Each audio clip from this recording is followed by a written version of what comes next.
About 1:30 we're supposed to gather on the east side of the courthouse lawn. We're waiting on the local authorities to change the traffic for a while. And then once Pawnee Bill fires his pistol, that means we're off. 2 o'clock is the parade downtown, and it doesn't matter if there's one person there, if there's 100 people there, we're always going to do the parade. Because it was extremely important to Pawnee Bill. He would arrive in train stations and towns, and they had no clue where their arena was going to be, so they would parade through town and get the crowd to follow behind them, and they'd end up there at the show, pay to go see the show. And so that was extremely important to him as a historical aspect. The cast lines up at the courthouse and we parade for 2 blocks, just like they would have done back in the 1800s, 1900s.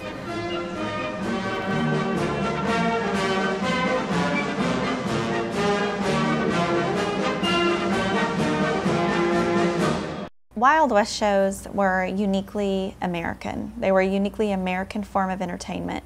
They evolved in response to the public's desire to see the West before it disappeared. It was a great time of change in the American West. Railroads were being built, Native Americans were being removed from their homelands to reservations.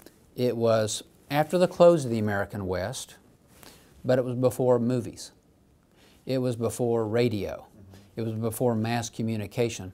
It was at a time when a lot of rural Americans, and most people still lived in rural communities, got their entertainment from traveling shows. It was the national entertainment, and people would save their money to go to one of these shows to see something that they never ever were able to see any other place.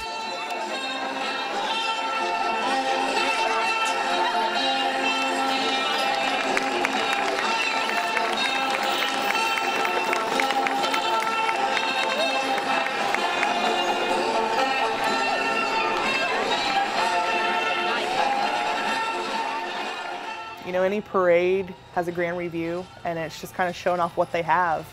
And during our grand entry, we have, Pawnee Bill with his cowboys, and May Lily with her girls, and then the wagons. And pretty much what you're seeing is everybody who is in the cast in the middle of that arena.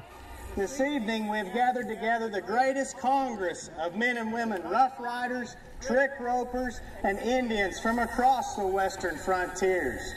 Ladies and gentlemen, boys and girls, cast members, are you ready for a real Wild West show?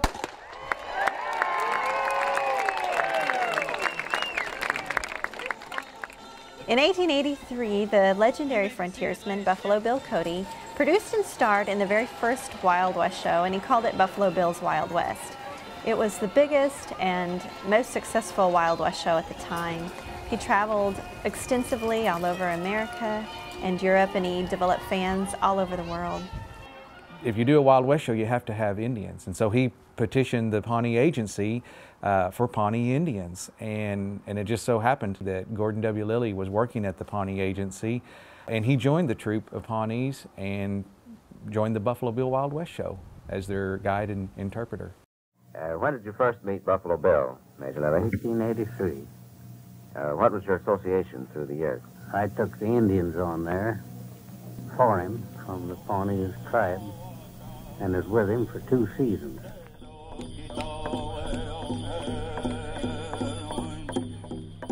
I knew a man that had passed away maybe about 5 or 6 years ago. His name was Kenneth Goodeagle, and he was actually with the Pawnee Bill's Wild West show. He was a younger kid then, but he took care of a lot of the horses up there.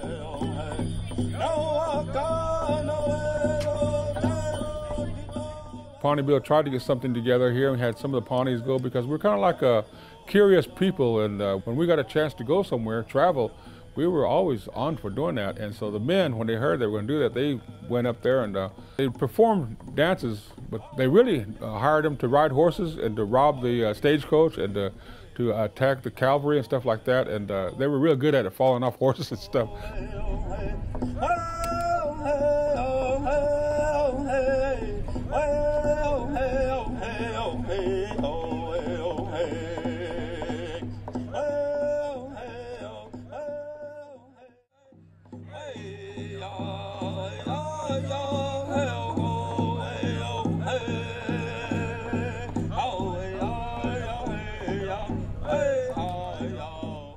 And they also had some Indians that ran in there. They just ran on foot, attacking them too.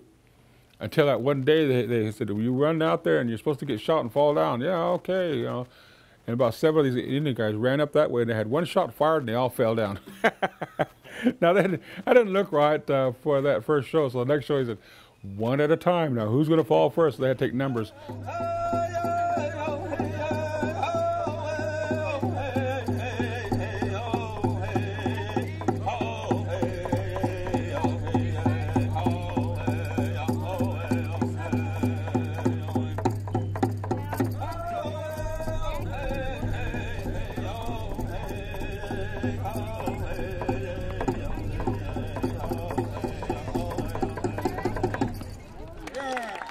The Indians are still alive, and they're still teaching their kids how to dance.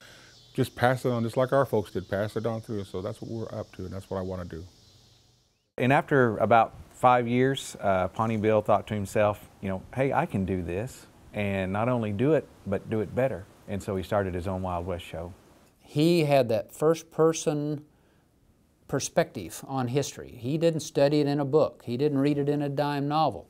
He was there, and he was willing to share that through others. In 1907, he brought in the Great Far East, and he brought in people from Asia and Africa and the Middle East and Eastern Europe and even native Australians into the show because, like I said, no one was doing it at the time. He wanted to always be on the cutting edge. Pawnee Bill was a self-made man. He was a brilliant marketer, and he knew what people wanted to see. People wanted to see Native Americans in their regalia. They wanted to see what their lives would have been like. They wanted to see a real cowboy because cowboys were at the time the American hero. Behold the pageantry of haste that now before you reveals itself in the ancient art of chariot racing. The power of the steeds and the flimsiness of the vessel make for a most exciting ride. So did Pawnee Bill actually have chariot racing in his show? He did have chariot racing. His chariots were actually pulled by buffalo, though. Pawnee Bill on the inside and Roger on the outside, folks. This is when you gotta get loud. We got a Brennan down the backside. Roger's got him by about a half a chariot in the backside. Pawnee Bill pulls inside. Takes him down the front stretch. Pawnee Bill in front. Who's gonna be your winner? Coming down the back stretch. Roger's got him by quite a bit. Can he take the turn? Bring him to the finish line.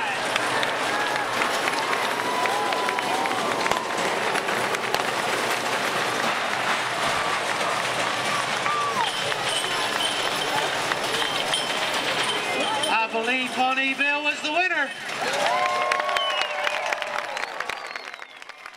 What do you need to know in order to be a good chariot driver? Don't fall off and have good balance. Who are you racing against in the show? Pawnee Bill. Pawnee Bill himself. Yeah. You guys enjoy that chariot race? Would you like to see another one? Pawnee Bill, do you have a challenger? Let's see if we've got a challenger, somebody that wants to take on Pawnee Bill. There he is. All right, this ought to be good. So who's going to win that race? I'm going to try to win it. We're just going to give him one lap. Hey, they need some help, folks. There we go.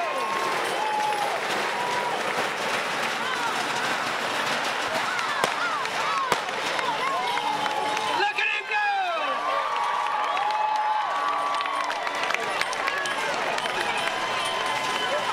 Hey, he's not done. Let's bring him across that finish line.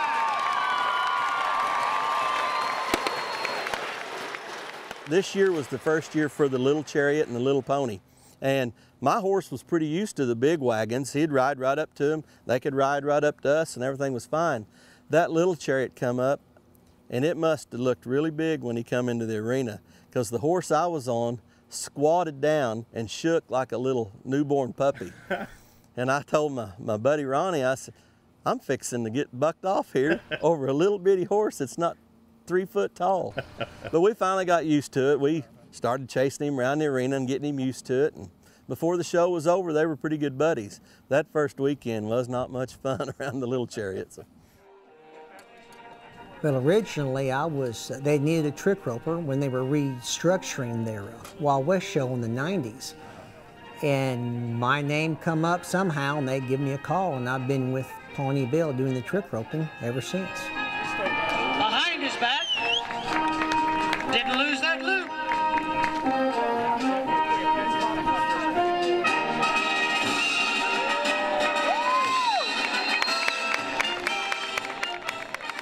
I have two roles. One is Chester Byers, and the other is Mexican Joe. And these are both historical characters who actually were in yes, the show. They were actually in the show. They were real people. Okay. And Moni, let's talk about your role in those acts. Does your role differ from Chester to Mexican Joe at all? Well, in Chester, I have no name. That's right. I have no name, and I'm Effie Barrero in Mexican Joe because his name is Joe Barrero. Mm-hmm. And was there in fact an Effie Barrero who assisted him? Yes, his wife, okay. which I am Richard's wife. So that works out nicely. It works out nicely.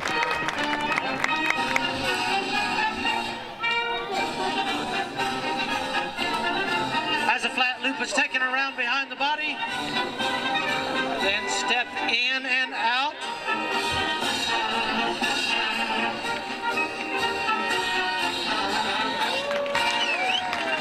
All the way inside.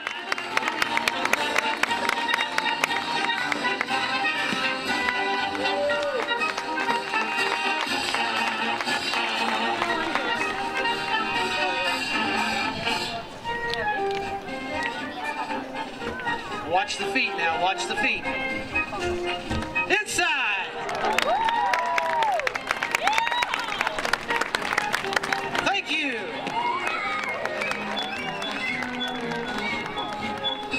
Some of you might have seen this on some old cowboy shows. Where's he from? Claremore? Will Rogers used to do that, didn't he? That's a 55-foot rope right there. How big do we think he can get that? I think he can get it bigger. Let's get it bigger than that. Take it on out there, Chester. Help him out.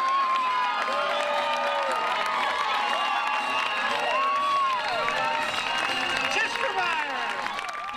Atop of not one, but two charging horses, the fabulous femme fatale of the frontier.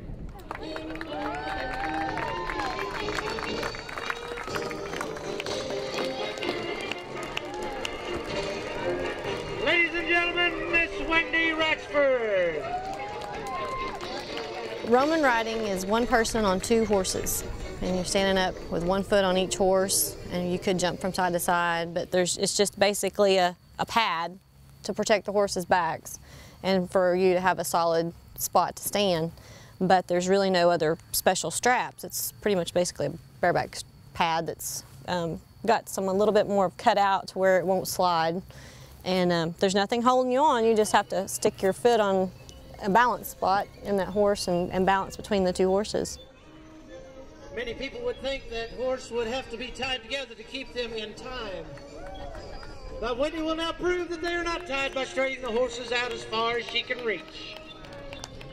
When I Roman ride, there's really no certain tricks in Roman riding. You basically, or just about everybody does the same routine.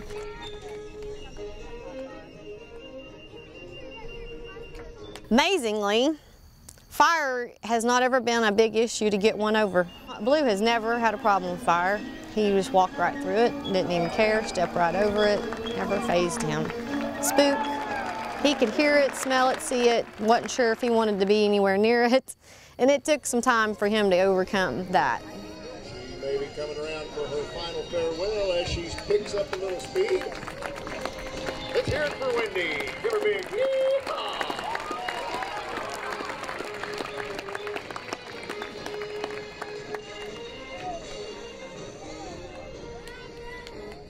Because this is an event of the Oklahoma Historical Society, authenticity is very important. People recreate history every day and rewrite history every day, and we don't want to do that. If we had the wrong costumes or if we had the wrong acts, we would be rewriting Pawnee Bill's history.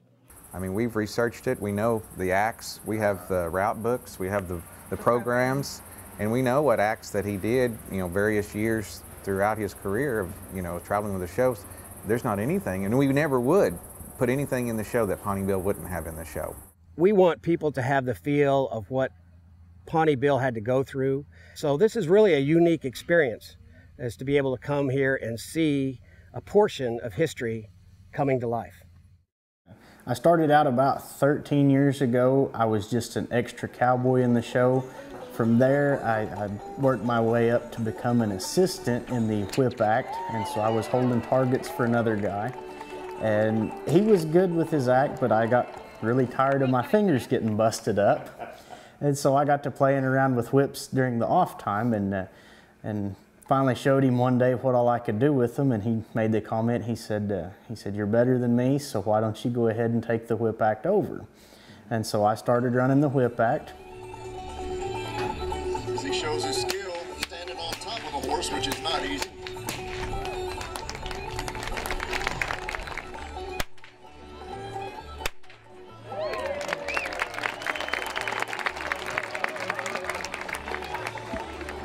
I think we can go smaller than that.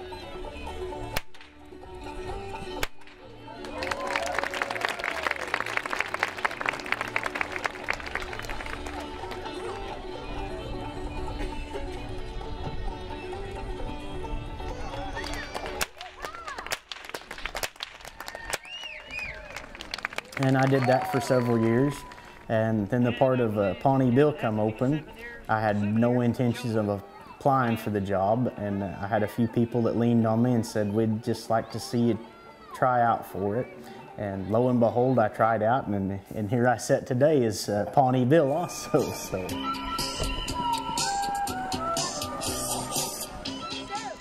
Tell me about the drill team.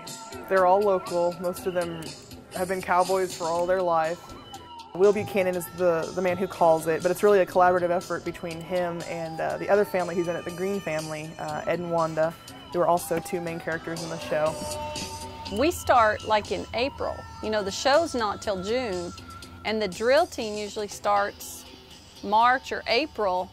We start practicing sometimes twice a week, and when we get out there, all of us work regular jobs, so we might start at 7 in the evening and go till 10 that night.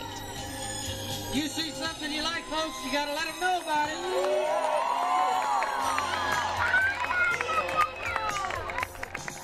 You know, when we do the single file figure eights and we shoot behind each other like this, we've run together and hit horses.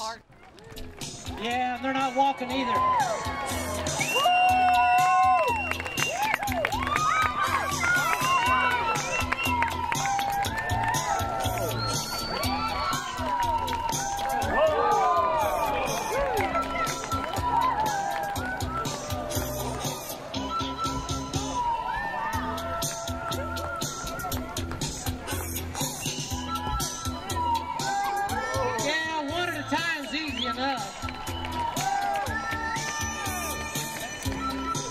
How about 2 by 2?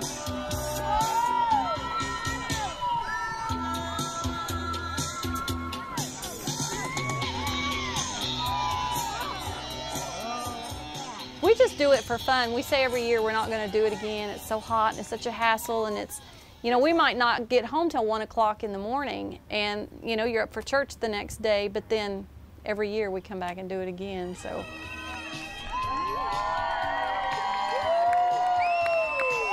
Can you see what's coming together?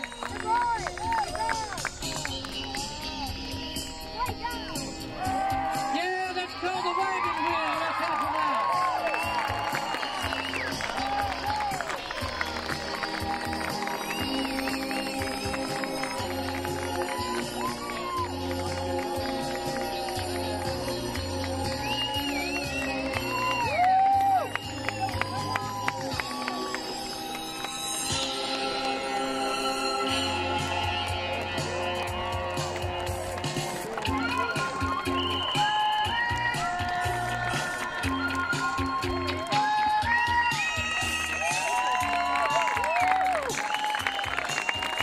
There they are, ladies and gentlemen, your Pawnee Bill Wild West Show drill team.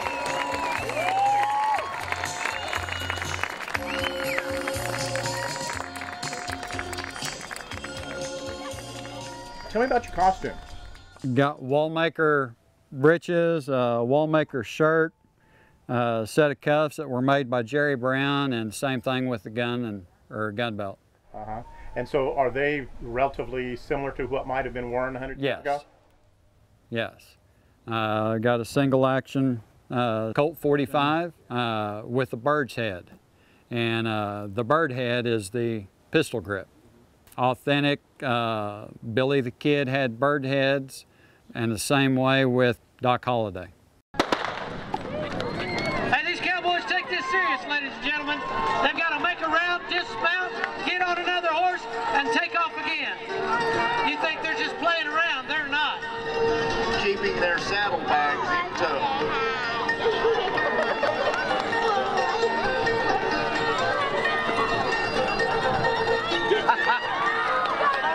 Look like Chase took a shortcut there.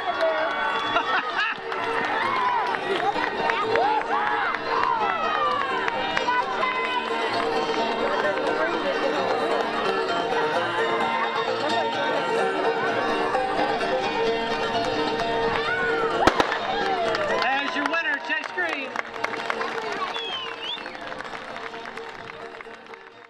They are fast-riding, skilled men, brave and talented. Ladies and gentlemen, the Cossacks.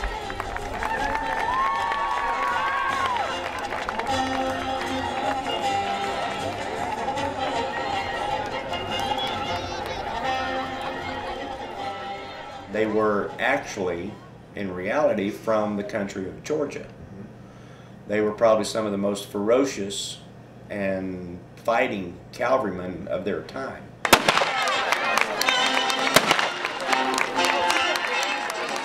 Their agility, their feats, the thing that they could do was just almost just unapproachable. In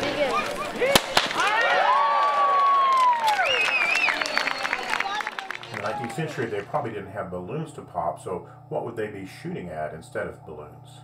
They'd have a plate, a pie plate or something up there that they'd be shooting at, and they'd actually shoot live rounds at it.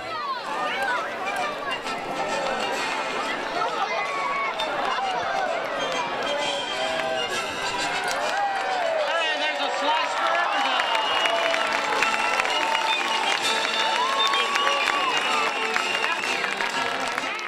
Tell me about what you do in the show.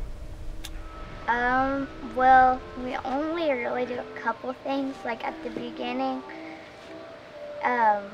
we go, well, all the cast members go out, and so we're cast members, so we go out in one of the wagons. The bad guys come shoot us, but well, pretending it's scary, but it's not. They'll just shoot it in the air. Is it fun or scary? It's fun, but then when like the burning wagon comes out and then everybody starts shooting.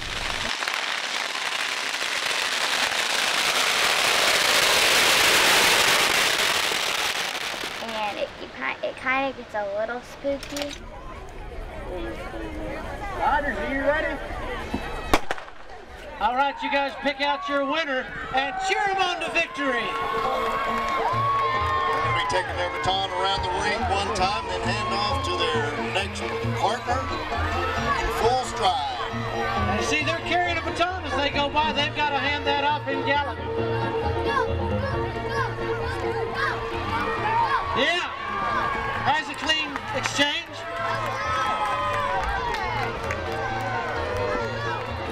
Red team's out front if that's who you're rooting for. Uh-oh. It's going to be close on the exchange here.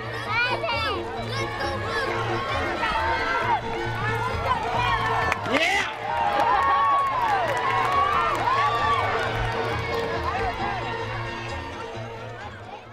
It may look like one's letting the other one get ahead, but what they're doing is jockeying for position.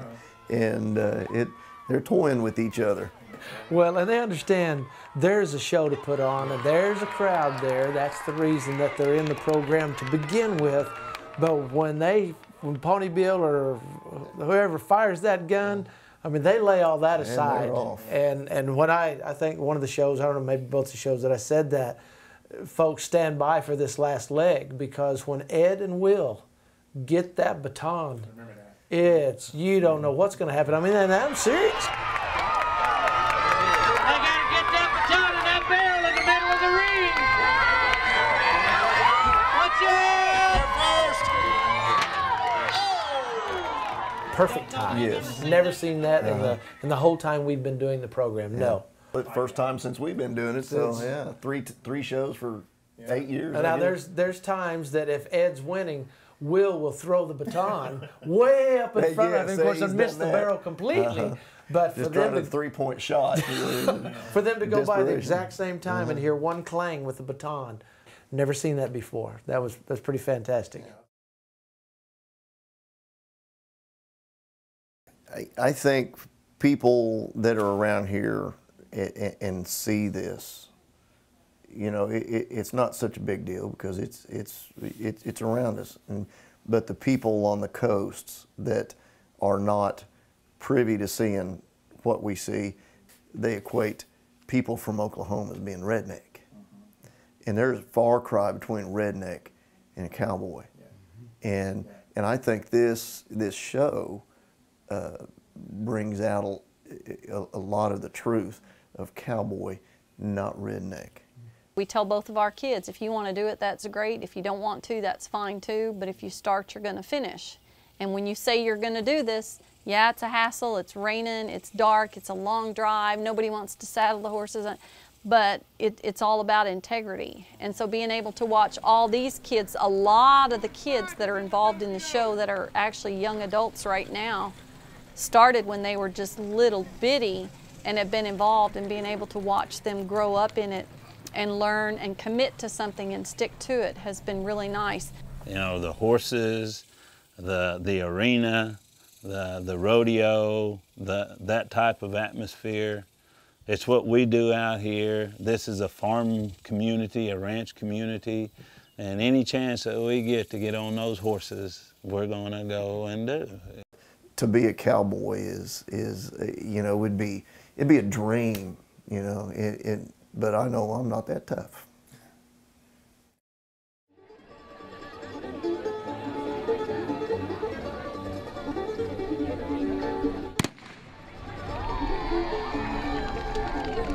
Ladies and gentlemen, over her head, on her back. We make comedy out of it. You know, one year the bench that we lay on and shoot backwards was wobbly, and Wanda got on it and shot her balloon, but as I was getting on it to shoot mine, it started to fall. And then as it was falling, I still shot my balloon, and everybody just hoorah'd.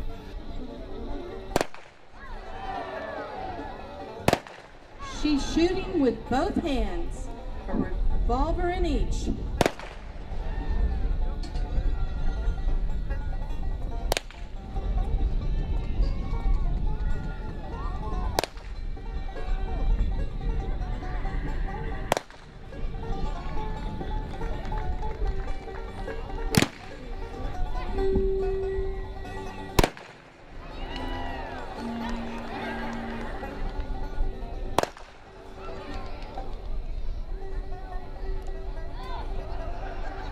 Ladies and gentlemen, that was 10 out of 12. Let's give her a hand. During the original Wild West show, May Lily had a cowboy named Cobra Miles help her in the show, and that's actually the character he was portraying. So we didn't even know it at the time. I just needed someone to throw balloons up, and that's what I did. So it ended up kind of being neat how the storyline played out.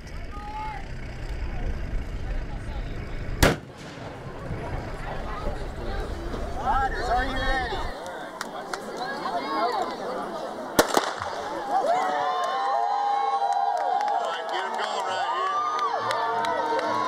These cowboys take this kind of personal. Yeah, they're having a lot of fun, but that's competition. We are dragging people on cow hides, and it's fairly dangerous because, you know, hides can go under horses. And so the people who we have riding the horses and people who we have hanging onto the hides, they take special care not to get tangled up or get too close.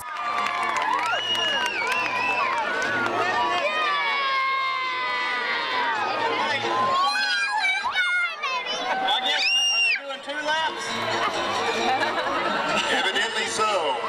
Keep him off the grass. Little known to the guys on the cowhide.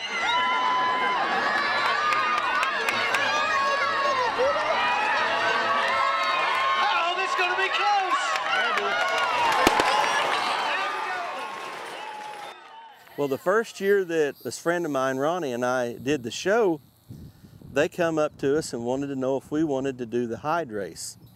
And for people that don't know, that's where a horse drags the cowhide around the arena and one person rides on top of the hide. Well, I'm not a spring chicken anymore, but I got drafted into being the one to ride the hide. I wasn't going to tell them, no, I'm scared to do that. I said, yeah, I'll do it. And we got out there and did it the first time, and we won the race, and it seemed like it was really a lot of fun. Well, the next show, it had rained about 5 inches. The mud in the arena was knee-deep to anybody, but we had to do the show anyway, and I said, yeah, I'll do my part. Well, I got onto the hide, and the first curve we made, I slid off of it. Well, I didn't want to look like a big sissy and let go, so I just held on, and I drug on my clothes and on my belly the whole 3 times around the arena.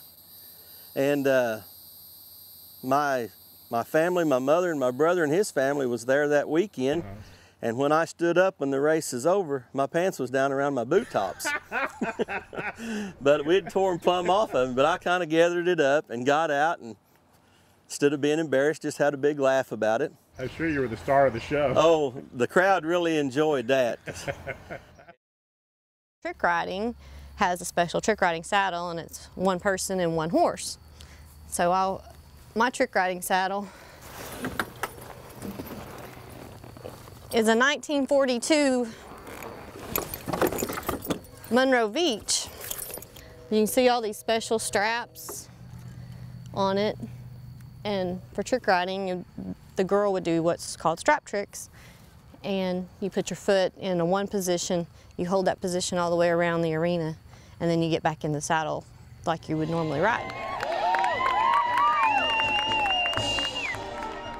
The first trick I'll do is called a lay over the neck, and basically I've got 1 foot in the stirrup, and I spin around and I go over his neck and upside down all in 1 motion with my other foot in the air and the other foot still kind of bound in that stirrup.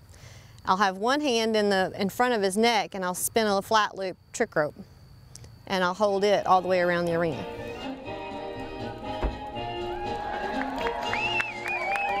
Yeah, she's got a little lariat going there too.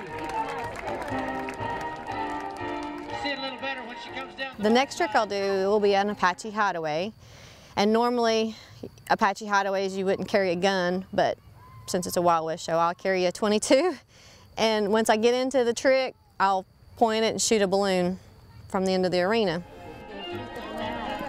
Oh my goodness, she's upside down. Oh!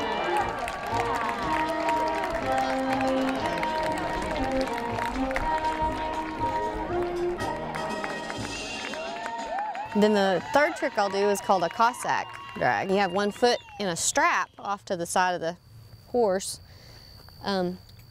It's just a dog collar, a flat strap, and I put my toe in like that, and that's all it's holding me in the saddle. And then I'll fall off the other side and hang there until it's time to come up. I might say, ladies and gentlemen, this one scares me to death.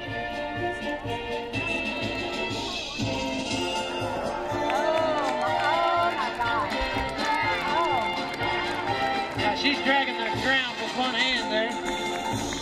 How's she gonna get back up and over she goes? The last trick I do is called a Liberty stand or a hippodrome stand. And I put both feet in this strap, point my toes down, and then stand up out over his ears. But when it's called the Liberty stands, when you carry an American flag and hold it up. And so that's what I'll do with the flag.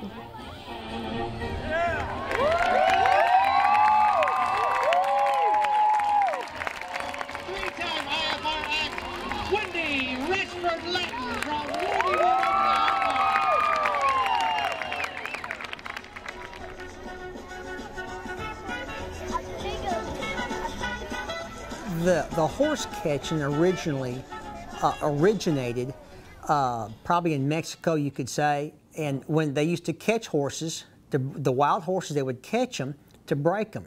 Well, you would forefoot them as, you know, you catch the 2 front feet. Well, you'd lock down on it and you'd trip the horse, and he would literally trip and fall down that way you got him. Well, now since horses and riders are pretty expensive, And so, you know, it doesn't do real good to trip the horse while your wife's on him anyway. So, you know, you'll make the horse catch. You can make the catch. And a lot of times, if you don't have him roped deep enough, where the rope is way up by his chest, then you will release him. Catching your front foot from the opposite side. There you have it. So it's pretty much of a rope, you know, show it and then release. So that way nobody gets hurt. Nope, there we go. There we go. Thank you very much. Mexican Joe. This woman was describing taking her little boys to the show, and she said she watched his face while the trick roper was going, and he was just mesmerized. And after he was done, he turned to her and said, "Mom, did you see me out there?" Wow. Isn't that great? Yes, it is. Yeah. So. And then the big fireworks at the end. And in the fireworks is when you gather everything up and hope you don't get bucked off during the fireworks. But the crowd loves that. We think they're watching the fireworks. They're watching us see if we get bucked off.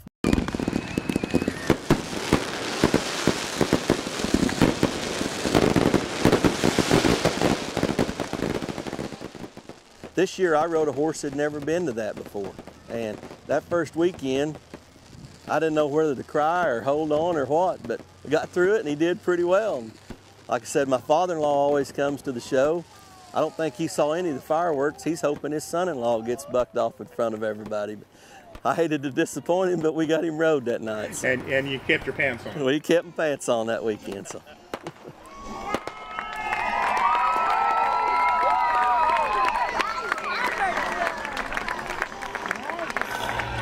The cast members will be riding up to the fence. You're welcome to get trading cards and visit with them. After each performance, we ride to the fence and visit with the audience before they go home.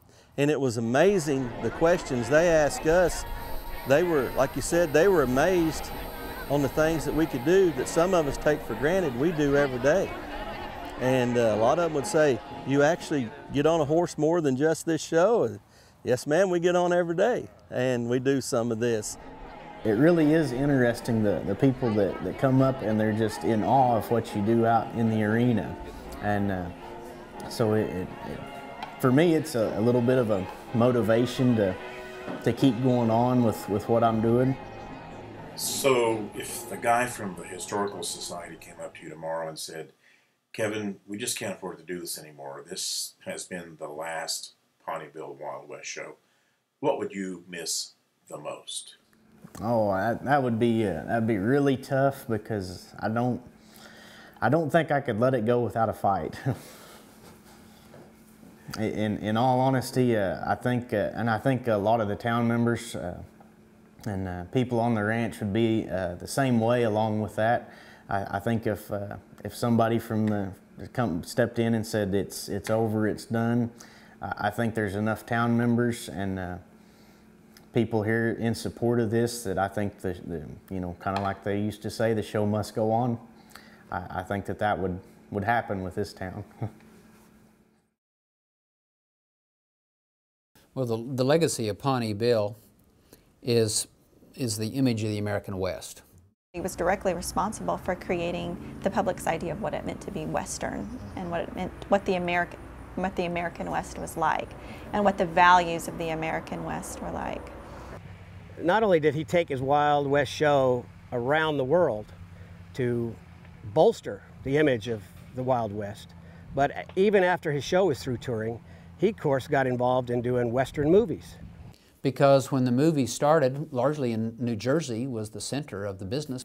If they wanted to do the American West, which is popular at the time, they could not bring the cowboys and the horses to New Jersey, so they went to where the cowboys and the Indians and the horses were. And at that particular time, it was Oklahoma. That is really his legacy, is the image of the Old West. And he has left that for us all.